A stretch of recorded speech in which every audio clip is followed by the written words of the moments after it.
mais décision na cadre ya parlement de jusqu'à présent olobi akozala na position wana akotikala kaka bongo donc ye akozalaka akotinda baluki na parlement sans objectif na bakombata na ye bakozala kaka bongo idepesiva Chantini nde asilikaki alobaki abenga contacte moi directeur ya police bon biso toyi eza ateke biso toye emoni toye na canal ya secrétaire général ya parti eza teke biso toye tokoti audience secrétaire général ndabengaki yo nazotinda bakole bakombata oyo yamba bango oyoka bango nde ayokaki biso epuis totiki notification na biso tokoya na kombo ya parlement debu soko alobi nazalaka na kuna bakobenga nimero na bango soko alobi azalaka bakobenga tokete na calme azwi mpe nimero na ye apesi biso tous les banani ya funa tous les nakoloba baexpecta ikoyela banini ya baparlement debu ya badistrict na cordon apesi biso nimero na ye au cas de Mbilinga tobengi ye idps viva idps viva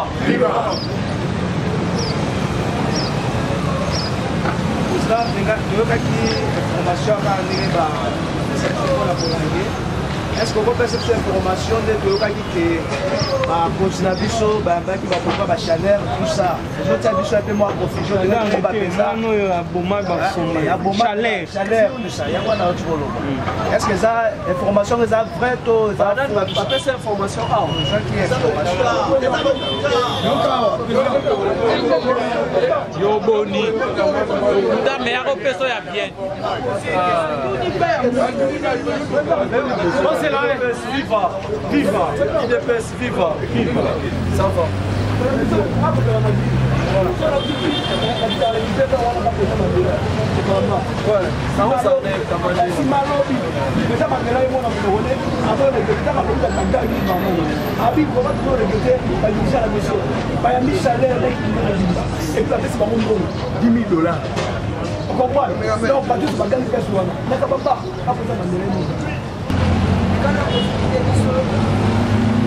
Autorisation va président parlement de nous quand il pas mis ces là pour ça la politique pour ça va combattre la service à service va comme va platonner les acquis vision ya Félix Tshisekedi pour les vision ya coordination parlementaire debout pour venir pour le mbongo pour la diplomatie pour va falsifier biso de tangi.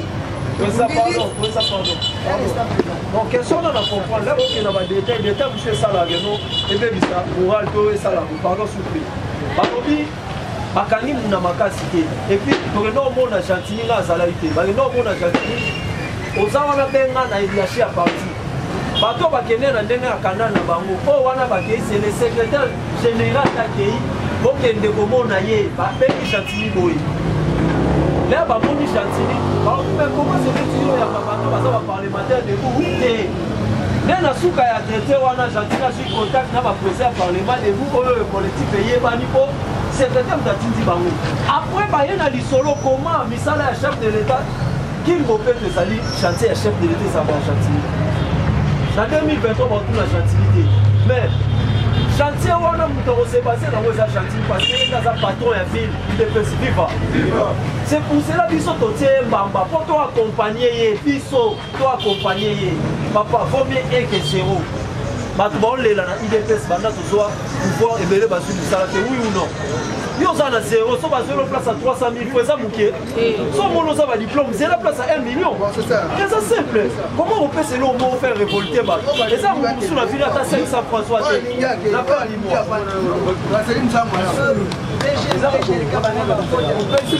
Papa, la société nous soit le désagréable à toi IDPS. Pouvoir faire ton soir au délà pour la IDPS, ton soir pour la peuple congolais. Esprit wanande ya monisa mboya, ezo benda ba divergence non. Sans ça va diplôme na yo, kende luka musala place à diplôme. Là on va le bawa. Na sa précédé à musala pour musala ki ya. Là musala le ya ba on dit ba na diplôme. Oui, IDPS viva. IDPS viva.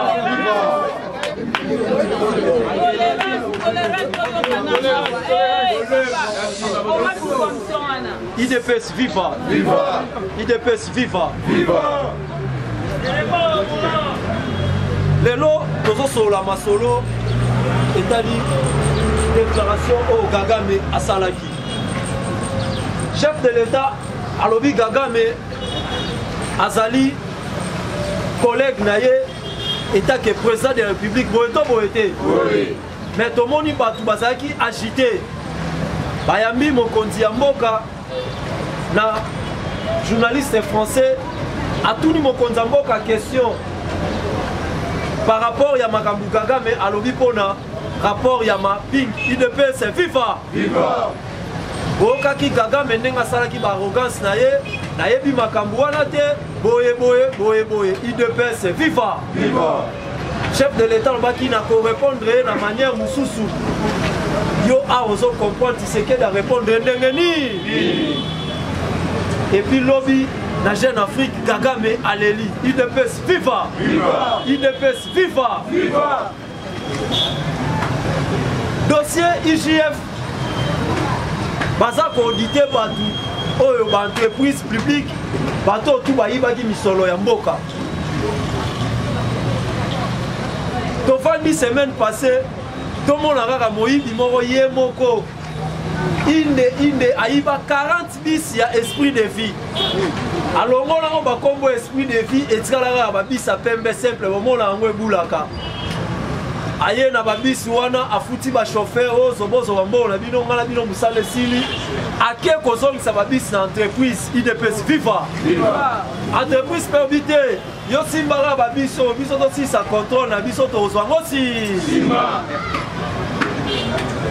yo soyeba awa moyibi yango na po tokobenga moyibi na kombo na ye moyibi tozobanga sur l'état te tolingi te makambo ya détournement soko oza moyibi otikala moyibi po ye moko mokonzi ya mboka lobai bato baza bajaloux ya mboka oseke baa bandoki minene koma yo oza congolais ozoyina mboka no moko ozopesa badéclaration ya mabe mpo na mboka na yo balobi parole ezalaka na force liloba eza parole na Jean 1 l'air yo bimisi maloba mabe mpo na mwana yo ozomodiri ye mpo na mboka na ozomodiri yango boye to boye te yango wana mokonzi ya mboka alobaki bandoki oyo baza susi ya koboma mboka biso na bango tokotelemela bango ntina suka José Makila azwa babisi ya leta akanga yango en otage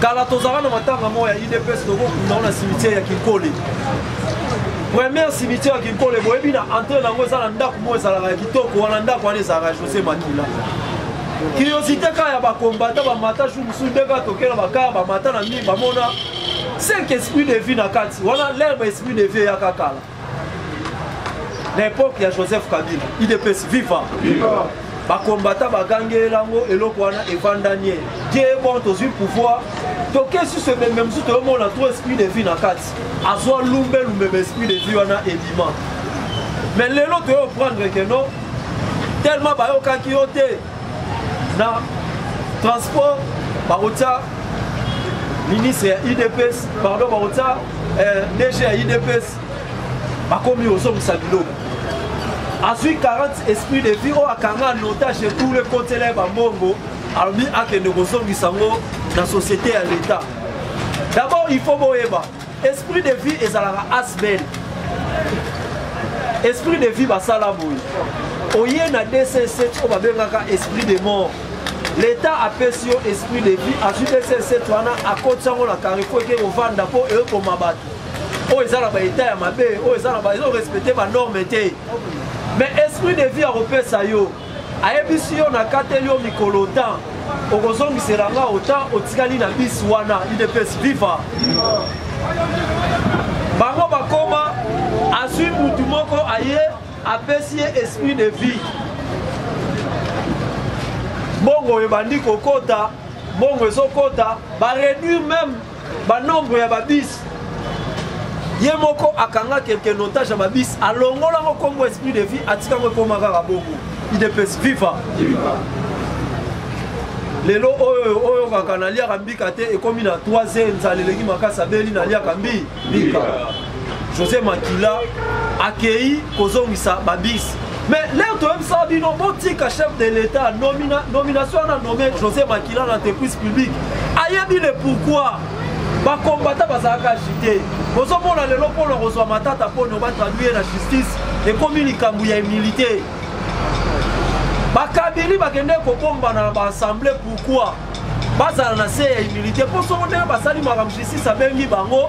Na ba majorité na bango lokuta babo ya repesa bango IDPS viva. Mais Dieu bon na matata poni. Na yé kala mingi te boyo ka bango na justice. Et puis la politique ya Félix somo moni mutabanyo saka ba roga c'est Félix déjà a soudaé ka kala. Et tkal kaka chemin justice et soyez IDPS viva. Caméra ezalaka boyo lelo to suki wa. Et puis to continuer c'est atika sans quoi insister ka grande distance. Pénalité n'est pas bandissable. Pour les Arabongo, IDPS viva. IDPS viva. Les États-Unis d'Amérique viennent de réagir par rapport à la déclaration Kagame à Salaki. Les États-Unis a réagi nini. Et puis pourquoi les États-Unis d'Amérique a réagi? Tout le bateau, tout le bateau. L'air Tshisekedi de Ebisibino n'a pas réagi de manière où sous batma comprenant qui a monté là. Tshisekedi a le bateau. Nana Rwanda, Abupia, papa. Il faut être politicien. Lelo Awawa. Tremblement de terre ça mis na koma. Folke Salami. Bande quoi secteur on a bakimi na kati ya Rwanda. Supposons Tshisekedi ndenge bino ba fayuliste ba kabiliste ba no le bateau. Tshisekedi akolo ba boete gaga mabomi biso ko nzima ete. So ba Kongola ngeza wapi. IDPS viva. IDPS viva.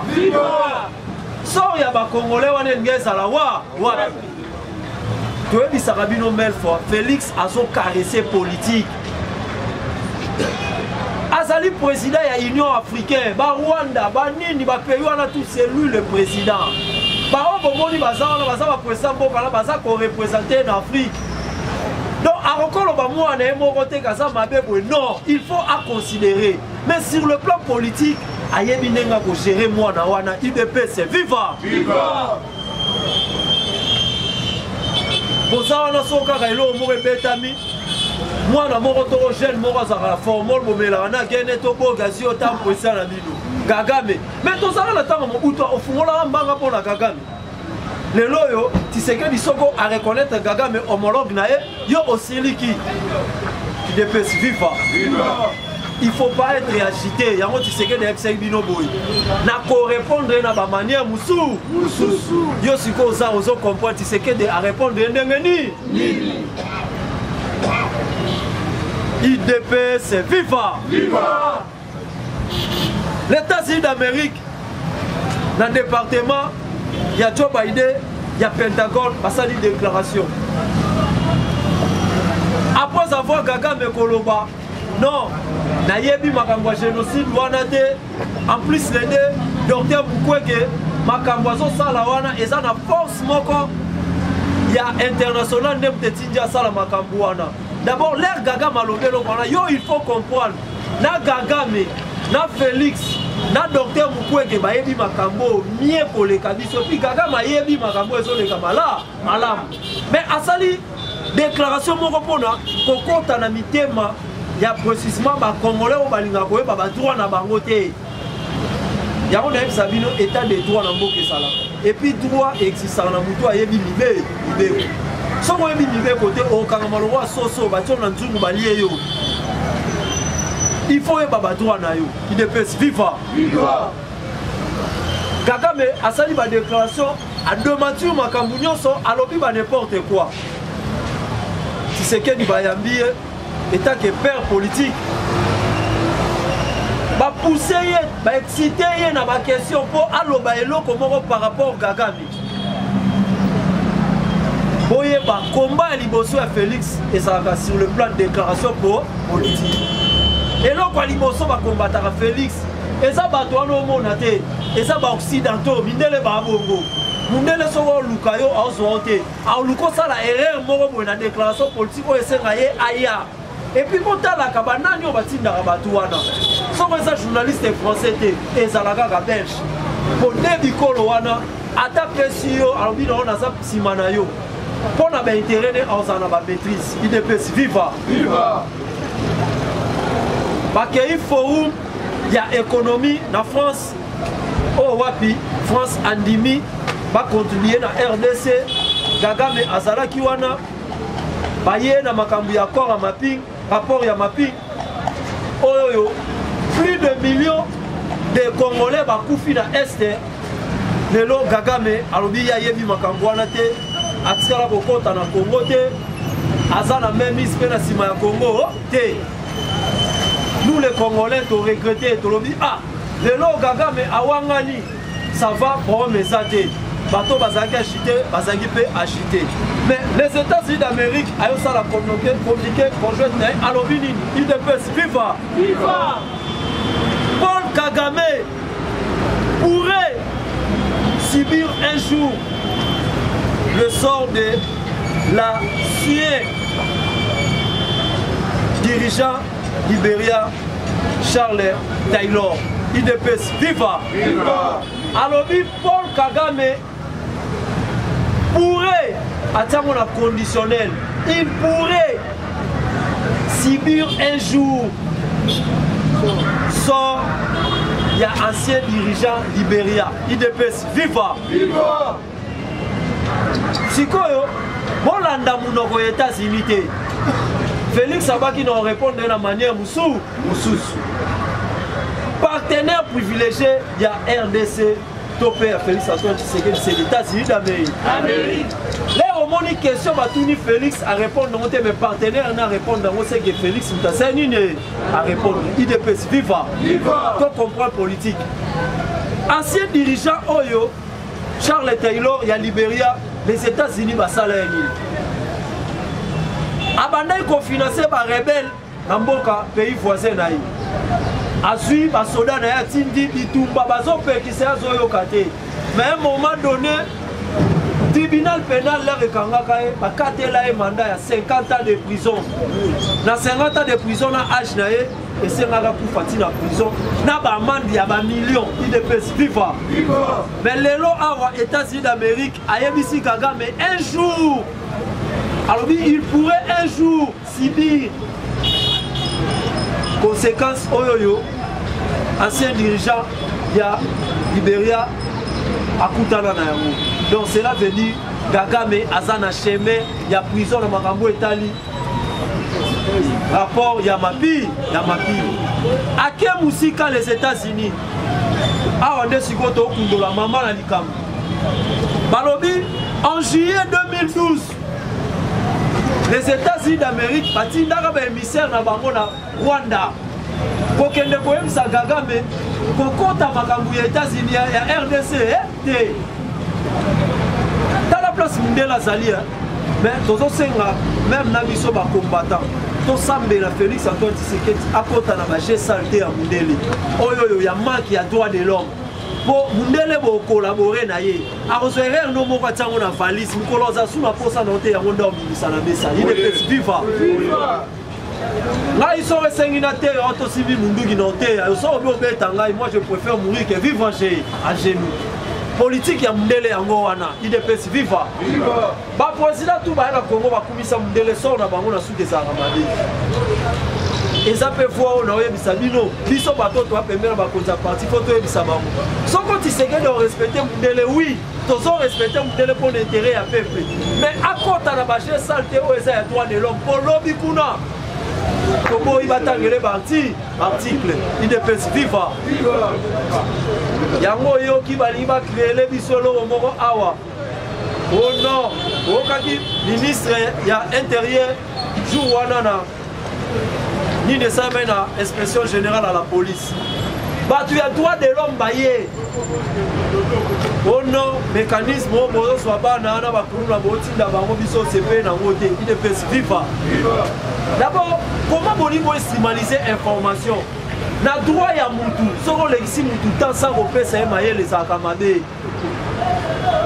prison ya ba mineur ezali soko kangiye azana kasho azo ekola musala prison ya ba criminel bakenda te batiki ozofandaka ozola lozolia non il faut ekola musala pour mkolo robima tellement pénalité no eza mulai 30 ans 40 ans lero bimoza na retard te idps viva oza na retard te caméra tiki bambongo atiki nyonso ndakanga mata 50 ans aza sur la retard na vie te po aza nde na avance sa vie le point vane so aussi bamilio ayiba bapesi okoli yango ata 30 ans solia yango idps viva donc aza na avance ya vie mais bana wana comme baza na retard ya vie il faut baapprendre bango toboyi Kabila yaki na opération likofi bokondane ete mais Tshisekedi aye na idéologie ya cantique populaire kozwa bana wana bakende service national ndenge aza wana tiki kulu na lero obima abimi moto ayebi kosala makambo agricole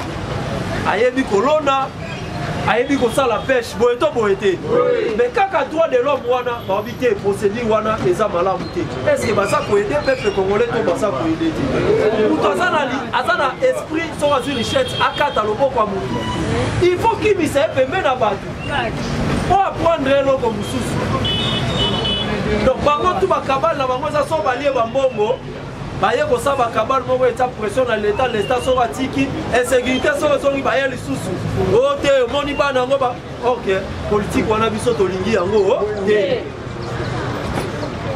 les États-Unis d'Amérique leur atindi na 2012 baémissaire kuna bakebisi Kagame 2013 IDPS viva po omona keno États-Unis achapotaka na monde atalika monge bandi na France bandi wapi ata na Afrique soko landela ngo bien États-Unis 2013 tous les présidents ya lac ya Afrique tel erreur basala bake ko signer accord ya Addis Abeba 2012 atindi ba émissaire 2013 bako signer accord ya Addis Abeba na kati ya accord Addis Abeba balobi force moko te ya pays voisin akokota na pays ya moninga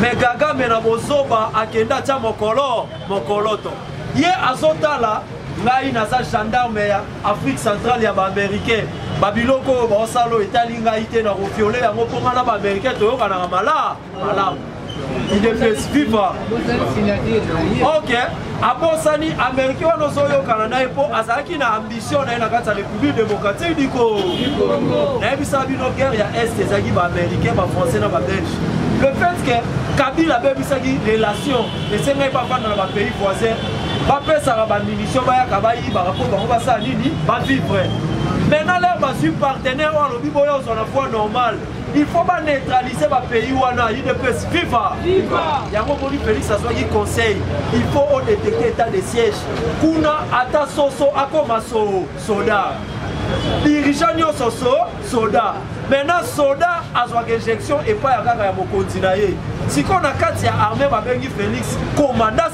suprême donc état de siège chef de l'état ye moko azopesa ba injection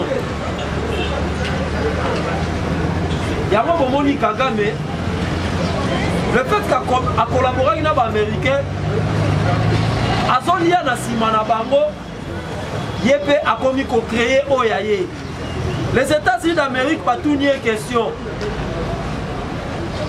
ba M23 oyo baza na kati ya este na baane nyonso bavande na kati ya este ba M23 wana baza basoda ya mboka nini mais yo wangani obiyo makambo ya Kongo oyebi te bino tu boyebi awa M23 azalaki na Rwanda na este aza ekolo nini IDPS viva mpo na koconclure États-Unis d'Amérique alobi toloba to toloba te accord ya mapingi wana ezozwa tous les dirigeants rwandais na autorité na bango Paul Gaga sikoyo yo faut comprendre accord ya mapingi lere ekanga tous les dirigeants rwandais les États-Unis d'Amérique pour Congo epema bien il faut communauté tout elongwa na roi utu ekota c'est ça politique faut bien comprendre eloko oyo pour les États-Unis d'Amérique asimbaka Rwanda na ntango ya Biarimana ezalaka bautu Mobutu awa ba Museveni banani leo bakoti si Kagame alongwe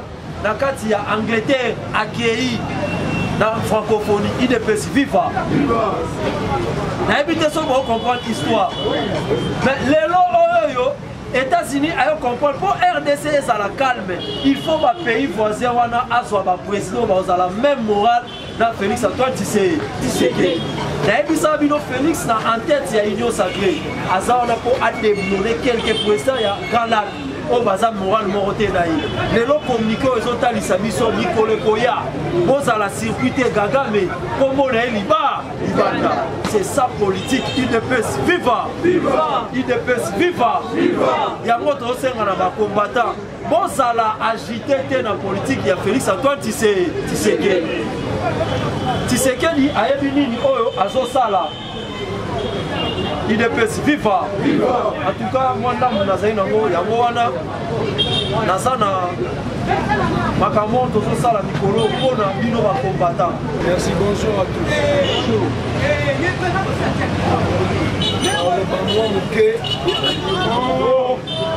Message, il se va parler. Un message.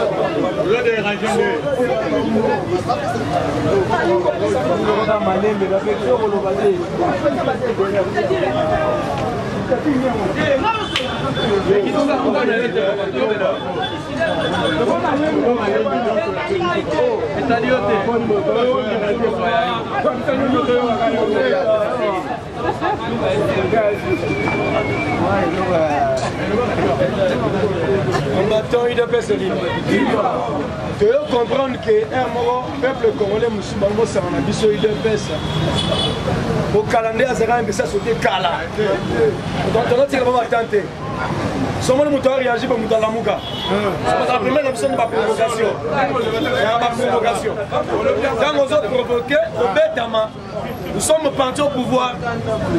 Au bêtement parce que PPRD va dans la biso. Ils sont menacés à baluter. Ils sont du monde au balabana monoko. Sortez moi au mbanga mbete. To bête de la police, la police. Pour la personne c'est à ont manqué à outrager chef de l'État. On s'en va maintenant comme étant message et sanction. Il devait se vivre. Chers combattants, de l'on a Tongo, j'ai un autre message. Le message est que nga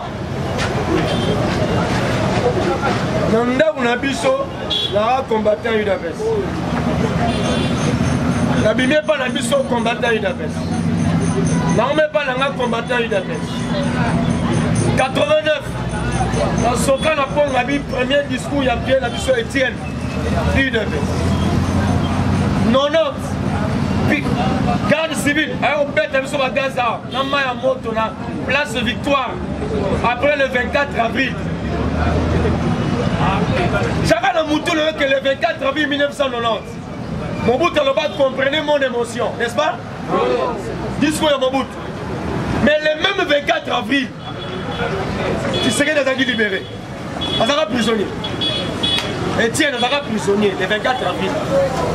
Pas libéré le 24 avril. Le 27, mon bout a dérangé de serait là. Alors on va la Gombe. D'ailleurs on est à Gombe, à boulevard du 30 jours. Et des personnes. Et là dans le show, dans le on a Kanda. Naï combattant UDPS. Na bundi 37 ans combat UDPS.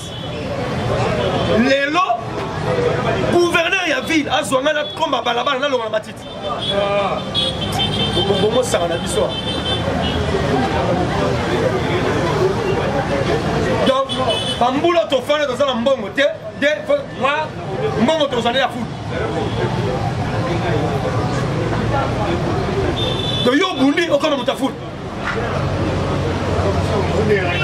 Il devait se vivre. Tu vas soka ma porte, tu vas mêler ma gaz. Donc, à faire un moment de Yumia, il y a pas négocier, mais ça me fout. Donc, tu vas s'arrêter dans la ville à Kinshasa, on a combattu dans le monde, on va s'arrêter là. Et vous dites que boulot, quel boulot? Il a un boulot. Oui, il a un boulot. Ça a quel salaire? Est-ce que le combattant mérite 200 000? On s'en a dit. Des revenus vont vivre à des. Singo, samedi, il dégage. Il va dégager. Il va sortir.